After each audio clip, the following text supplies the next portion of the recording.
এই কচু শাকের লোভনীয় একটা ভর্তা বা কচু শাক ভাজি আপনাদের সাথে শেয়ার করছি।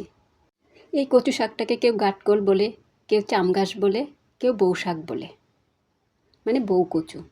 যাক, পাতাটি নিয়েছি, পাতাগুলোকে ভালোভাবে ধুয়ে কুচি কুচি করে নিয়েছি, একটু মোটা করে কেটেছি, একটু ভাপিয়ে নিব, হালকা একটু পানি দিয়েছি।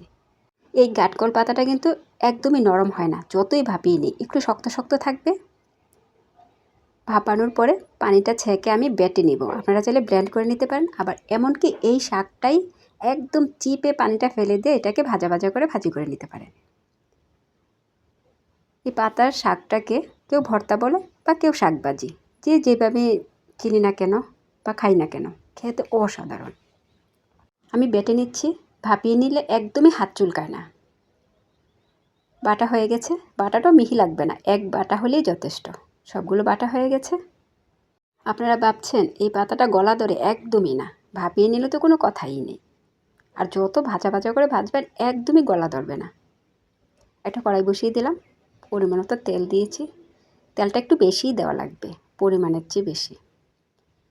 পেঁয়াজ কুচি, রসুন কুচি, কাঁচামরিচ কুচি দিয়েছি। আর প্রথম ফোড়নটা কিন্তু আমি কালো জিরা দিয়ে দিয়েছি। এখানে চাইলে কিন্তু আপনারা ভাজা শুকনা মরিচটাও দিতে পারেন। তারপর হলুদের গুঁড়া, মরিচের গুঁড়া, ধনিয়া আর জিরার গুঁড়া 1 চামচ দিয়েছি।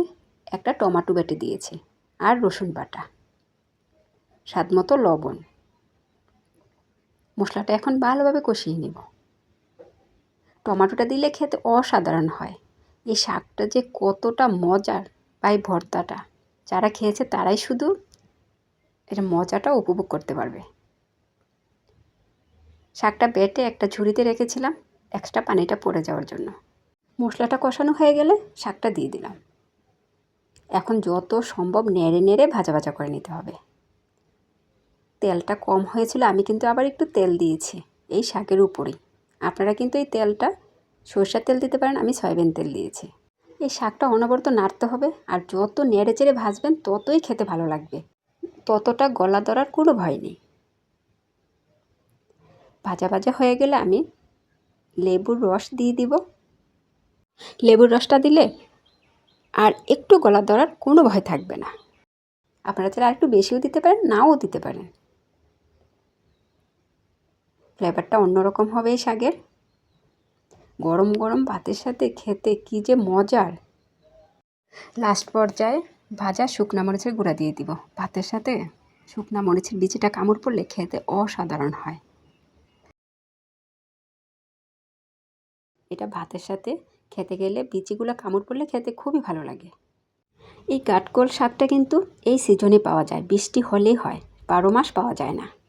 এই সিজনটা সবাই অপেক্ষা করে কবে বাজারে উঠবে। এতক্ষণ ভিডিওটা দেখার জন্য অসংখ্য ধন্যবাদ। আবারও চলে আসব আপনাদের মাঝে নতুন এক ভিডিও নিয়ে। ততক্ষণ সবাই ভালো থাকবেন। আল্লাহ হাফেজ।